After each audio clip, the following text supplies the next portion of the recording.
Assalamualaikum warahmatullahi wabarakatuh.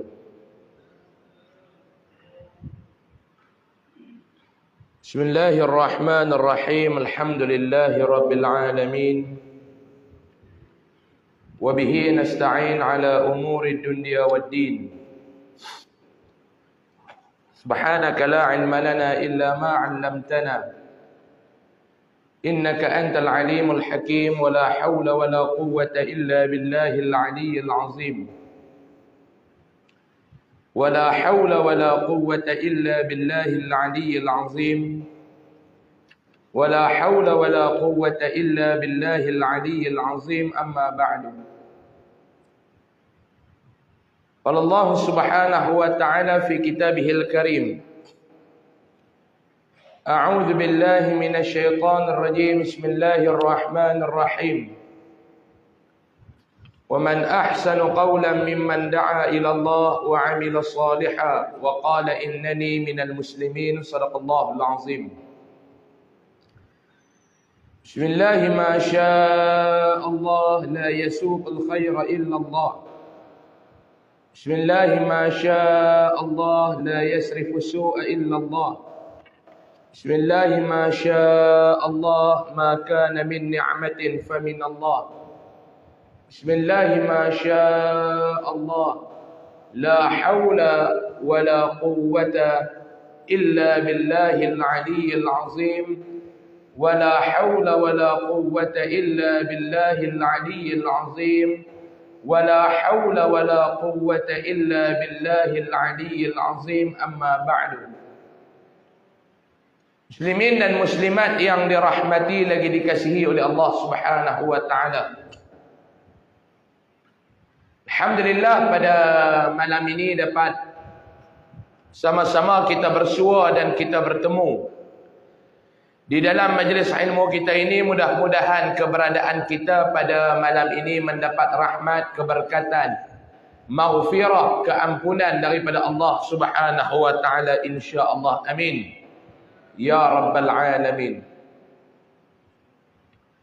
Kita sambung pada muka surat yang keberapa?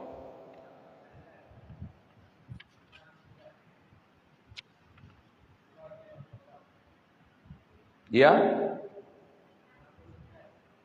Dekatlah. Baik, kita sambung pada muka surat 69. Bismillahirrahmanirrahim. Qala musannifu rahimahullahu ta'ala wa nafa'ana bihi wa bi'ulumihi fi darain amin ya rabbal alamin. Umar bin Al-Khattab radhiyallahu anhu ketika masuk ke masjid, berjumpa ia dengan Ka'bul Ahbar, sedang memberi nasihat pada orang-orang. Maka Umar berkata kepadanya, berilah kami nasihat dan cerita-cerita yang dapat menambah takut kami kepada Allah Subhanahu wa taala.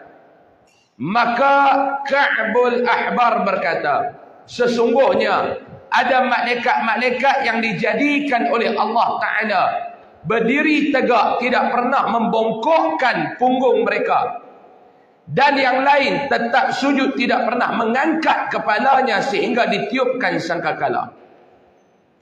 Dan mereka bertasbih, subhanakallahumma wa bihamdika ma abadnaka haqqa ibadatina wa haqqa man yanbaghi laka an tu'bada. Demi Allah yang jiwa aku berada di dalam genggamannya, neraka Jahannam akan diperdekatkan pada hari kiamat lalu bergemuruh, dan bila telah dekat ia bergemuruh dengan satu suara. Dan di saat itu tidak ada seorang nabi ataupun orang yang mati syahid melainkan ia bertekuk lutut jatuh.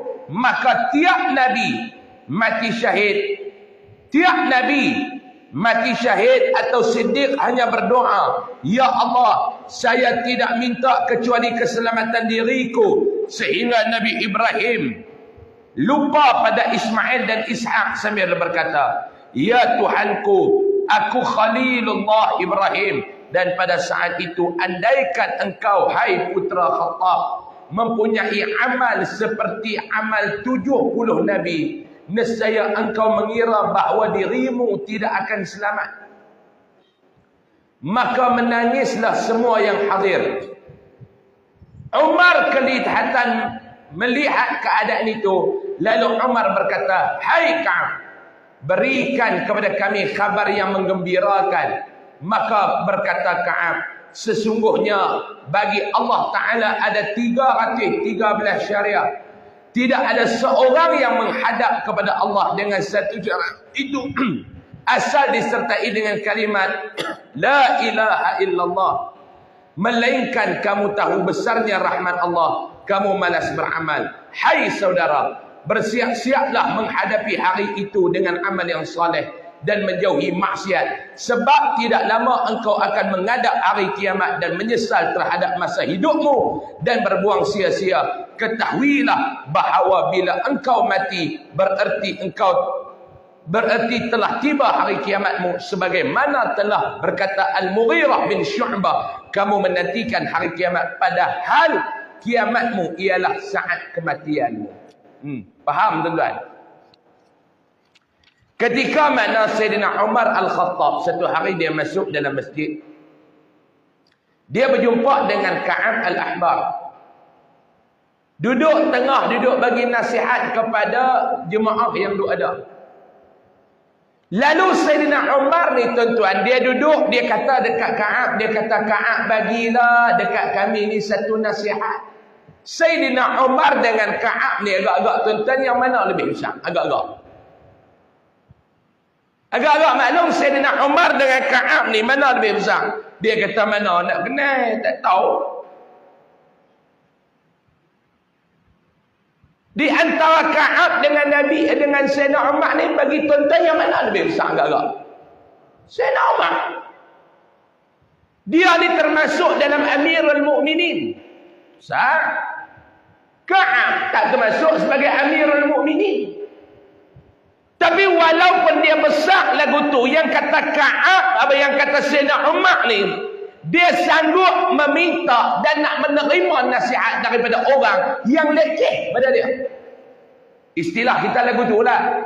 Ka'ab dengan dia hebat lagi lah. Dia boleh minta nasihat kepada Ka'ab, minta nasihat satu, dan sedia menerima nasihat.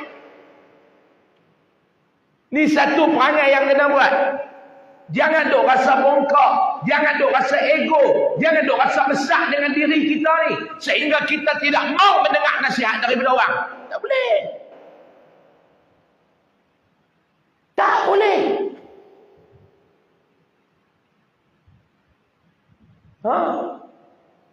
Semalam saya sebut. Kita ni nasihat ni tuan-tuan. Nasihat ni, kita ni orang bagi nasihat kepada kita sebab orang sayang dengan kita. Bukan sebab orang meluatkan kita. Orang bagi nasihat kepada kita kerana apa dia belum? Kerana dia sayang kepada kita yang dia bagi nasihat kepada kita. Kalau dia meluat kepada kita, dia nak bagi nasihat kepada kita. Seorang mak bagi nasihat kepada anak. Sebab apa? Sebab anak tu dia sayang. Kalau dia tak sayang, mampu bila kan aku tak mau ambil tahu pasal hang, aku tak mau ambil tahu pasal hang. Ayat 2. Aku tak mau ambil tahu pasal hang. Aku tak mau ambil tahu pasal hang. Bila hang nak melingkup ke, hang nak apa ke, hang punya pasal. Lo ni aku nak abang dekat hang, aku tak mau ambil tahu pasal hang. Stop. Tapi kalau kita nasihat, maknanya kita sayang kat dia. Sayyidina Umar, dia pergi dekat Ka'ab, dia kata Ka'ab, tolonglah nasihat mai dekat aku, wahai Ka'ab. Berikanlah cerita-cerita yang menambah takut kami kepada Allah. Dia pun cerita. Di antara yang Ka'ab cerita ni, antaranya apa dia? Demi Allah yang jiwaku dalam tangannya, kata Ka'ab bawah tu. Antara yang Ka'ab kata, neraka Jahannam akan diperdekatkan pada hari kiamat. Lalu bergemuruh, dan bila telah dekat ia, bergemuruh dengan suatu suara. Dan di saat itu tidak ada seorang Nabi ataupun orang mati syahid melainkan bertekuk lutut kepada Allah. Doa dia, ya Allah, aku tidak minta kecuali keselamatan diriku. Minta pakat duk tengok neraka ni, kata Ka'ab, semua ni pakat lupa habis kepada orang lain, melainkan yang ada dalam ingatan dia apa dia? Aku nak melepas diri aku daripada tu, neraka tu. Masa duk atas dunia orang cerita macam-macam, dia buat tak tahu kan? Dia duk garu-dagu, dia kata betul ke? Bila main nanti Ka'ab kata, bila neraka ni Allah Ta'ala bagi dekat, Allah Ta'ala perdekatkan neraka ni, orang yang tengok neraka ni pakat duk minta dekat Allah nak terlepas daripada neraka tu. Sehingga Nabi Ibrahim berlupa kepada Ismail dan Ishak. Lepas tu kata dia, wahai, dan pada saat itu andai engkau, hai putra Khattab, kata Ka'ab, mempunyai amal seperti amal 70 Nabi. Kalau kita ni ada amalan dalam hidup ni seumpama 70 orang Nabi punya amalan, nescaya engkau mengira dirimu tidak akan selamat. Tu pun kata Ka'ab, hang duk fikir hang takkan selamat. Hang fikir hang takkan selamat. Duk tengok, ish, kok mana aku ni? Duk tengok, ish, tak berapa nak boleh pi aku ni. Macam tak berapa nak boleh pi ni. Allah. Kalau amal kita seumpama amal 70 orang Nabi, faham? Lah. Cuba cek dengan amalan Allah ni belum. Cuba cek dengan amalan Allah ni. Subuh baru berapa hari sembahyang. Jangan duk tanya hal lain. Subuh baru berapa hari sembahyang. Dia kata saya mula sembahyang Ustaz 2021. Sebelum tu, belum tu macam duk kata Ustaz. Bila mula sembahyang? Lepas kena Covid. Tu pun kadang-kadang time subuh betul-betul. Lah subuh di sini pergi apa lah? Pergi apa? 6.55. Apa? 6.55. 5.55. 6.55 lah. Pukul 6 lah subuh, pukul 6. Alah, pukul 6 bayang lah, pukul 6. Kadang-kadang 6 suku. Tu pun dia kata, okey Ustaz, baru ni kena sesama makan ubat sesama hak mengantuk tu Ustaz. 9-10 minit subuh dah tu. Celah tu bayangkan maklum, kalau mati kita lah ni mampu oh. Bukan dekat ni mampu oh maklum eh. Kalau mati celah ni mampu. Kalau amalan hang macam 70 orang Nabi pun hang duduk tak apa nak lepas ni, duk nampak ni. Tak apa nak lepas. Maka menangislah semua yang hadir bila duk dengar lagu ni. Hak pakat duk dengar lagu tu pakat teriak betul-betul takut. Teriak tu sebab apa? Sebab takut. Tu yang teriak sebab takut. Maka lalu Umar Al-Khattab berkata, hai Ka'ab. Dia kata, hang bagilah pula lah. Dia kata, benda-benda yang ceria. Lalu Ka'ab cerita yang ceria.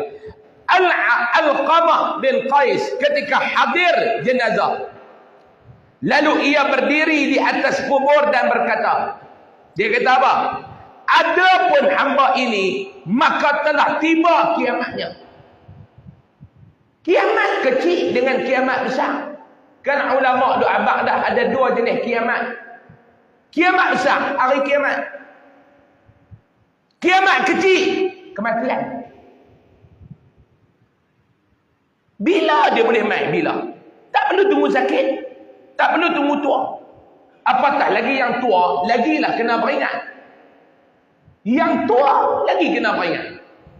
Kiamat ni, kematian ni, yang kata kiamat kecil ni bila dia nak main, dia tak perlu tunggu hin. Tahu hin? Tak ada. Duk mula ada sakit, ada sihat pun, boleh mati. Sebab tu bila disebut, Imam Ghazali kata, Imam Ghazali kata dua jenis kiamat. Yang paling kamu kena buat persiapan dan takut adalah kiamat kecil.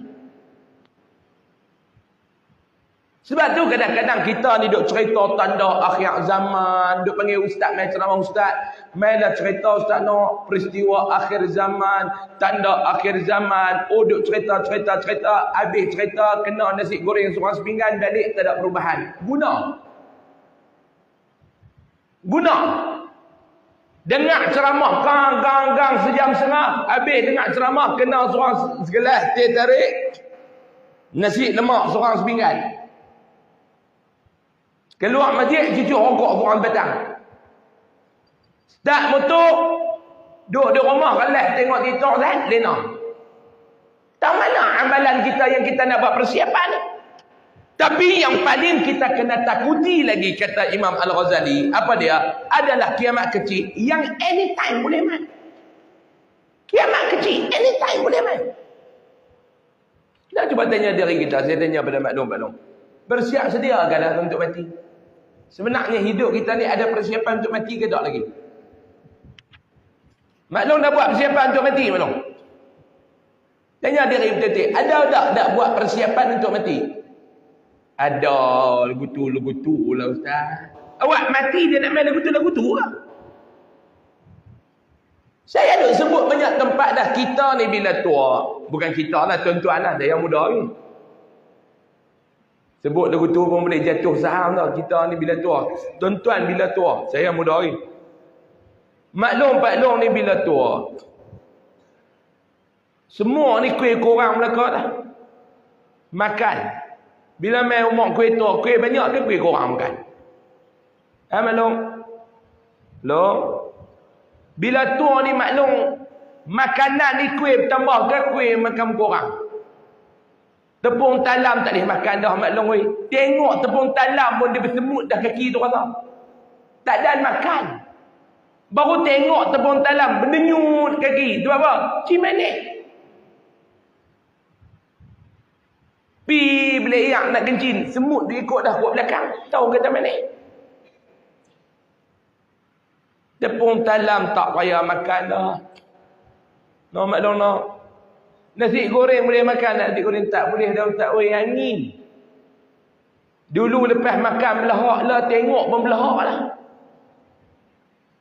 Injin kuih lama, minyak gerih korang, selenda ke darah lagu tu. Betul tak? Tak payahlah. Tak payahlah maklum. Betul duk makan apa? Lah duk cicah roti lah. Tak ingat kopi O hat tu lah. Kopi O pun tak boleh gula. Manis. Duk terbang. Betul kopi O kosong. Kelat nak mampuih.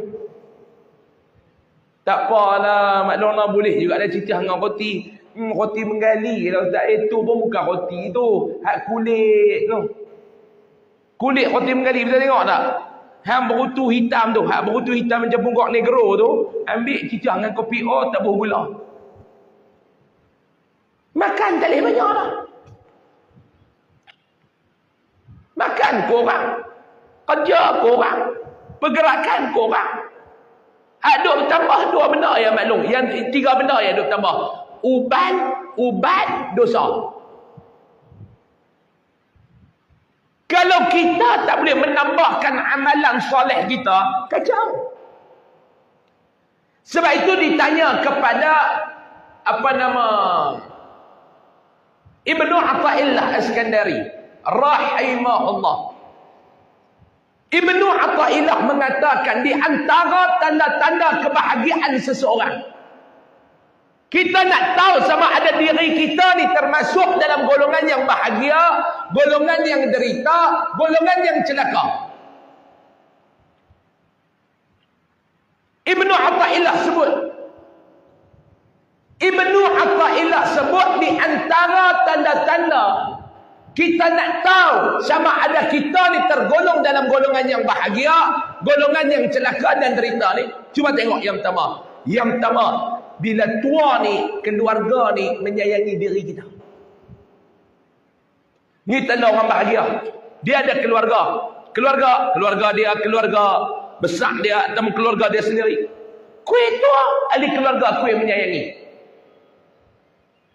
Ada orang bila dia kuih tua, keluarga menyisihkan dia.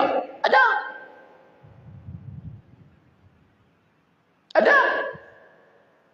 Bini tak mau, anak-anak tak mau. Tak apalah hang sihat, mai hang duduk terlentak atas katil, tak apa nak belah.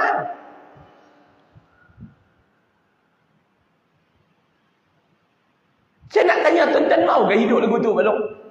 Lagu Pak Long lah, tua-tua, cucu ada, cucu mai duk peluk, duk ragas kat belakang. Bahagia tak, Pak Long? Ha? Cucu mai tak boleh nak tengok Tok Wan. Tok Wan pegang motor dia, ragas bergerak. Kok depan, kok belakang. Penuh warga motor. Cucu dengan Tok Wan zaman naik motor baju haram tak pakai. Kebahagiaan. Bahagia.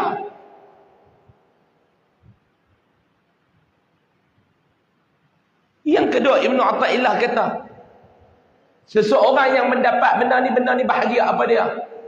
Bila dia makin tua, tadi keluarga Zayan, makin tua, makin dekat dia dengan Allah. Dulu muda-muda, biasalah zaman muda-muda maklum no. Zaman muda-muda maklum pun dulu sakan. Saya tengok muka maklum, saya tahu maklum dulu sakan. Sakan baru tak tahu duk cerita lah, tapi sakan lah dulu ni. No. Pampir mana tak pernah sampai dulu. Zaman dulu nak seronok pun pergi pampir. Tiket pun haram tak bayar. Hang dedah masuk kot dalam pagar lagu tu lah. Saya tahu tengok muka maklum jenis masuk pampir tak nak bayar. Nak bayar duit. Tengok pagar mana ada lubang masuk tu. Dulu maklum. Mana ada orang ni maklum, ada lah. Tapi tak ramai. Hak jenis daripada muda, baik-baik ketua. Ada. Tapi tak ramai. Setuju tak? Tidak maklum. Maklum. Awak nampak laih je. Gula naik lah. Muda dulu cerita apa dulu maklum. Lah kita cerita hak tua muda. Mana ada lah orang tapi tak ramai. Daripada muda sampai tua ni betul. Setuju tak? Ha? Daripada muda baik sampai tua. Allah ni kira apa orang dalam masjid ni saya seorang ya. Dulu muda gelong. Gelong ada cerita lah dulu taubat Allah Taala terima. Betul masa depan ni. La maklum 5 waktu di masjid. Tu tanda maklum ni bahagia. Saya doakan kepada Allah mudah-mudahan tuan-tuan ni semua tergolong dalam golongan bahagia. Amin. Ya Rabbal Alamin. 5 waktu main masjid. Walaupun dok merangkak kokak mula baca Quran. Mula lah main kelas Quran ustazah dok ngajak kokak. Tak apa nak lancar kokak. Lah boleh gagah lah kokak. Kalau dulu kokak. Lah kokak boleh gagah lah kuih lancar. Tapi duk ada kokak lagi lah. Main mengaji duk kokak. Falamma. Boleh lah. Kita dah kata lama dah sangkut orang tu no. Duk lama ni 3 hari dah duk falamma. Lama dah sangkut. Main mengaji. Tu tanda maklum ni orang bahagia. Saya nak tanya, kalau tanya tuan-tuan, tanya diri saya. Apa makna kebahagiaan yang sebenar? Cuba tuan-tuan habaq dan ulas tengok saya nak dengar. Hurai tengok Pak Long. Apa makna kebahagiaan yang sebenar? Menurut pandangan Mak Long dan Pak Long. Ada orang dia akan abang, Ustaz, kita ni bahagia bila mana kita duit banyak, Ustaz. Kalau tanya saya lah Ustaz kan, saya kalau bahagia ni, duit banyak, dalam bank juta-juta, sihat, boleh pergi berjalan, bahagia Ustaz. Bahagia. Setuju tak? Duit banyak, sihat. Tapi masalah tak berhenti Ustaz. Mau? Masalah tak berhenti Ustaz. Duk dengar bini kena tangkap basah sama orang. Bini. Allah. Lepas bini pula duduk 2-3 hari, anak sulung pula kena tangkap basah. Allah. Keluarga dia semua basah, tak ada kering langsung. Duit banyak. Sihat. Tapi masalah mai lagu tu maklum mau ke maklum? Mau? Tak mau. Bibit duit tak apa nak ada. Kesihatan pun tak maklum ni bukan apa sihat sangat kan? Ada. Sihat maklum. Keada pun belakang orang ni. Kencing manis ada. Dia orang hak paling tak mengaku kencing manis. Oi, orang kencing manis mana mengaku dia kencing manis sangat. Tanya dia tu haji nampak tu pelong kaki tu macam ada melecak tu kencing manis. Dia kata tak, makan ayam. Mata kelabu, kencing manis kau pelong tak mata ni spek mata, dia punya power korang. Tobat tak mengaku kuat geng kencing manis. Duk leweh, kata hang nampak kecut, kencing manis. Dak diet. Perak kena kerat kaki baru dia nampak kata dia kencing manis. Lagi tak kerat kaki duk tak mengaku tentu. Macam maklum ni sihat sangat ke dia nak sihat maklum? Sihat ke maklum? Allah macam-macam. Kolesterol, kencing manis, darah tinggi, gout. Gaut. Macam-macam Pak Long pun terupa lah. Pak Long tengok muka, tengok kelopak mata pun kencing manis tinggi. Bukan apa sihat mengaji. Jalan pun Allah. Lintas jalan Pak kereta kena berhenti. Kiri kanan. No. Tangga tu bepok masjid tak nak buat. Buh besi dia kata lincin. Tukar tai dia kata panas. Macam-macam tak nak boleh main ke masjid ni pun. Tapi Allah Ta'ala bagi kepada maklum di usia tua. Allah uji dengan kesihatan sedikit. Tapi Allah buka ruang maklum ni boleh dekat dengan dia. Bahagia tak maklum? Bahagia tak maklum? Mudah-mudahan kita tergolong dalam golongan bahagia di dunia dan di akhirat. Amin.